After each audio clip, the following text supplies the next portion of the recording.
En premier lieu, le prolongement du bouclier tarifaire. Jusqu'ici, il permettait de limiter la hausse des coûts de l'énergie, du gaz et de l'électricité à 4%. Cette mesure, d'abord prolongée jusqu'au 1er février, sera finalement étendue jusqu'à la fin de l'année, mais dans une moindre mesure. Dès le mois prochain, la hausse sera contenue à 15%. Concrètement, comme vous pouvez le voir, la hausse sera d'environ 25 € pour les ménages qui se chauffent au gaz et de 20 € pour l'électrique. Une aide est aussi prévue pour le chauffage au fioul ou au bois. Autre point, les critères évoluent pour le logement. Un logement sera considéré comme décent si sa consommation d'énergie estimée est inférieure à 450 kW par mètre carré. Si cette valeur est dépassée, le logement ne peut tout simplement plus être proposé à la location.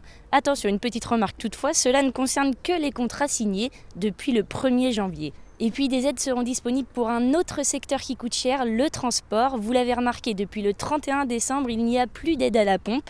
Le gouvernement, pour soutenir les automobilistes, prévoit une aide de 100 € pour les travailleurs modestes. Attention, pour l'obtenir, il faudra obligatoirement faire la demande sur le site impôts.gouv.fr. 100 € supplémentaires s'ajoutent pour les covoitureurs réguliers. Les conditions d'éligibilité sont indiquées sur le site servicepublic.fr. A noter que la région propose également des aides pour faciliter le covoiturage. Enfin, deux bonnes nouvelles un peu plus insolites. Changer de nom devient gratuit si vous avez un motif légitime. Si par exemple votre nom est perçu comme péjoratif, ridicule ou porteur d'une mauvaise réputation. Et puis fini le démarchage téléphonique par des numéros qui commencent par 06 ou 07. Ces indicatifs sont réservés aux particuliers. Ne vous faites pas avoir tout de même, le démarchage reste autorisé mais par des numéros qui commencent par 09.